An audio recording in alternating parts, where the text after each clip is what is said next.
한국에서 보내온 소식 전해드리겠습니다. 저희 허겸 기자가 세미나에 참석을 했는데 이 세미나가 무려 한 3시간가량 진행이 된 세미나였고요. 이 세미나 중간에 허겸 기자가 직접 또 발표하는 시간도 있었습니다. 한국에서 제법 유명해진 것 같습니다. 세미나에 이제 발표자로 나서기까지 하는. 물론 이제 짧게 발표하고 내려왔지만 그 짧은 발표 시간 속에서도 상당히 중요한 이야기들을 지금 하고 내려왔습니다. 뭐냐 하면 왜 이 4.15 부정선거 문제에 있어서 언론들이 그렇게 이야기하지 않느냐, 보도를 내보내지 않느냐, 이제 이것에 대해서 굉장히 짧게 이야기했는데, 근데 그 내용을 저희가 간단하게 좀 제가 이해한 부분을 전해드리자면 대충 이렇습니다. 그러니까 취재를 하기 위해서는 취재팀이 분류가 되는데, 그 취재팀에서 밑에서 취재를 해가지고 이 새끼 기자들이 취재를 해서 위로 가지고 오면은 그것을 이제 윗사람들이 하나씩 한 단계 거쳐가면서 기사를 내보낼지 안 내보낼지, 아니면 그 기사를 어떤 식으로 내보내야 될지에 대한 것들을 이제 검토하는 과정이 있는데, 한번 이 부정선거 문제는 다루지 말자, 혹은 이 문제에 대해서는 이렇게 부정선거는 없었다라고 결론을 짓자라고 내부적으로 회의가 결정이 되면, 그 다음부터는 부정선거와 관련된 다른 기사들도 다 똑같은 맥락에서 취급이 될 수 있다라는 겁니다. 왜냐하면 갑자기 예전에는 부정선거는 없었다라고 보도했는데 부정선거가 있었대더라라고 보도를 하게 되면, 그럼 앞에 한 보도가 오보가 되기 때문에, 자기네들이 오보를 했던 것이 되기 때문에 내부적으로 이제 한번 지침이 결정이 되면은 그걸 뒤바꾸는 것은 어려운 일이 될 것이다, 이런 이야기가 있었고요. 그리고 연예부 기자들 앞에서 아무리 데모해봤자 그게 정치부 기사로 나올 수가 없기 때문에 구조상 이제 이런 그 정치 뉴스를 다루는 기자들이 활동하는 지역에 맞춰서 이런 이제 시위를 하더라도 해야 이게 이제 효과적으로 할 수 있을 것이다, 뭐 이런 팁까지 제공이 됐었고요.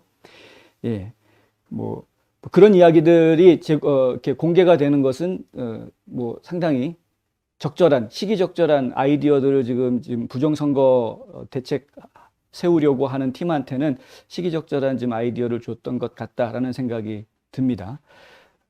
하여간 뭐 그랬고요. 오늘 이제 허겸 기자가 이야기하려는 거는 이 여러 사람의 발표가 있었는데, 그 중에서도 김형철 예비역 공군 중장의 공군 중장의 이야기를 지금 전해드리려고 합니다. 이 공군 중장은 4.15 부정선거 비밀이 드러나다라는 책을 썼고요. 대추나무라는 출판사에서 책이 나왔는데, 이 책을 썼고 이 부정선거 문제에 관련해서 아주 심도 깊은 성찰을 한 그런 내용이 담겨져 있다고 하고요. 여기 내용에는 부정선거를 하려는 세력에게 3가지 묘책이 있다.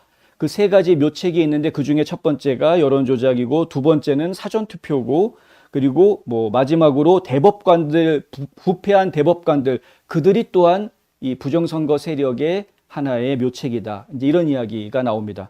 그리고 저희 영상에는 포함이 안 돼 있었지만, 저 개인적으로 그 세미나 하는 과정을 보면서 제가 개인적으로 생각했던 부분, 여기 보면 영상에 이야기가 나오던가요? 참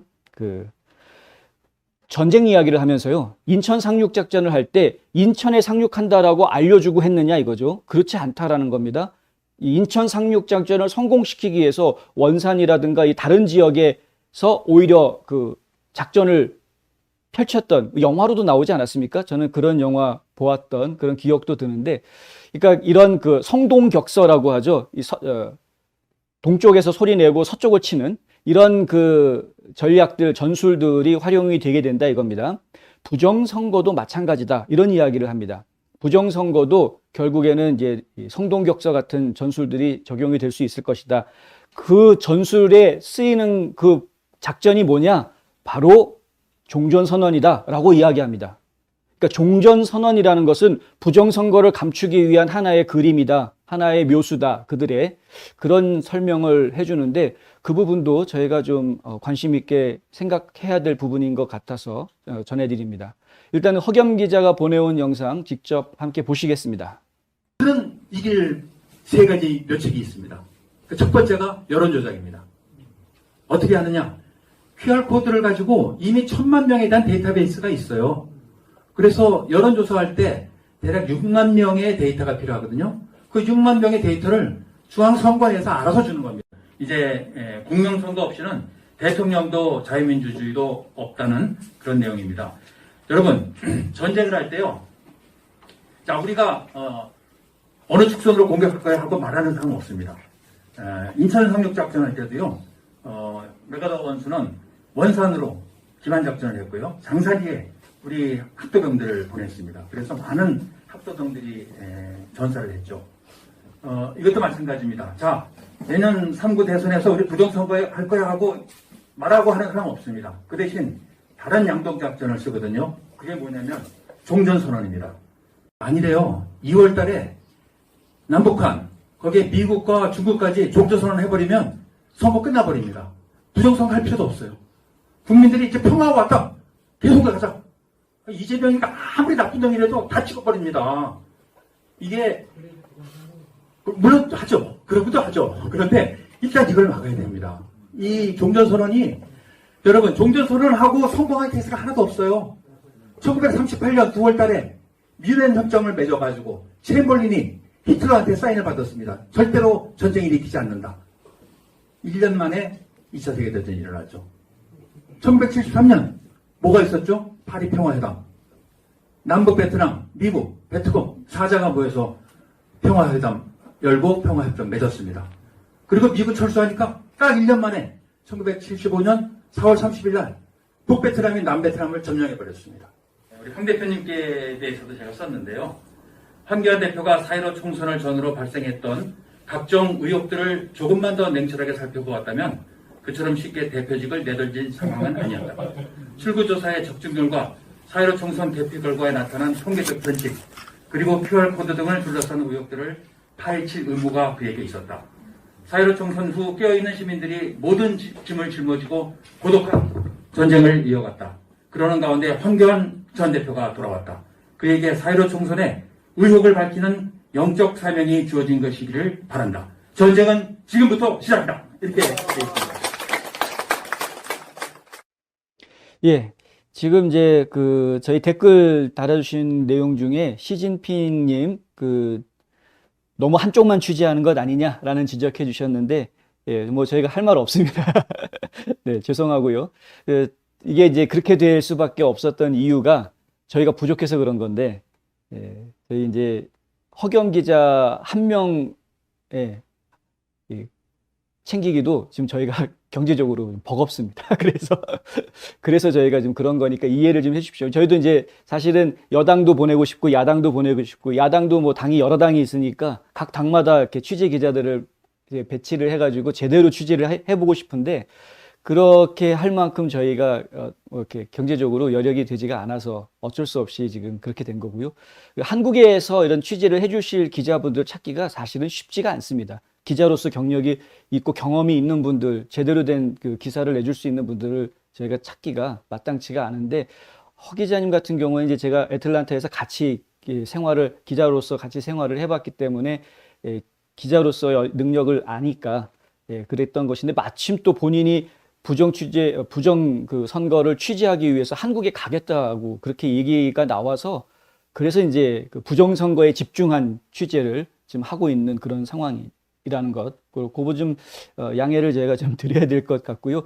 부정 선거에 대한 집중 취재를 하다 보니까 처음에는 이제 민경욱 의원 쪽에 주로 접촉을 했었던 것 같은데 바로 황교안 대표가 지금 이렇게 이 부정 선거 반대 운동을 크게 벌려나가는 역할을 맡으면서 지금 자연스럽게 황교안 전 총리한테 지금 이렇게 초점이 주어져 가는 것 같은 그런 느낌이 좀 있기는 있습니다. 안 그래도. 근데 그거는 현재 지금 부정선거에 대해서 앞장서서 움직이고 있는 사람이 그 사람이라서 지금 그런 것이고요.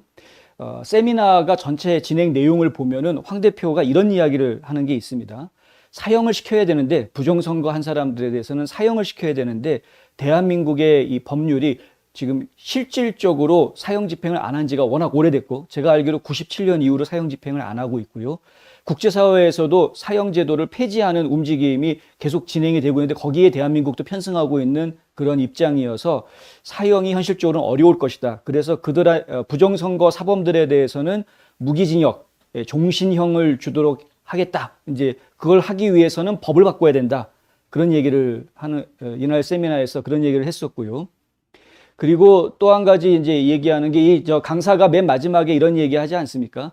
본인이 정작 그 나섰어야 될 때 나서질 않아가지고 일이 이렇게 돼버렸는데, 탄핵도 그렇고 일이 이상하게 꼬여버렸는데, 지금이라도 나선다고 하니 영적인 소명감을 가지고 좀 해주기를 바란다, 이런 이제 말을 강사도 했었죠. 이 김영철 중장이 그런 말을 하는데, 이 지금 황교안 전 총리에 대해서 많은 분들이 왜 이제 와서라는 이야기를 이제 하실 수밖에 없는 상황일 텐데, 근데 그럼에도 불구하고 이제라도라고 이제 마음을 좀 고쳐 잡으시는 분들이 상당히 또 늘어나고 있는 모습이다.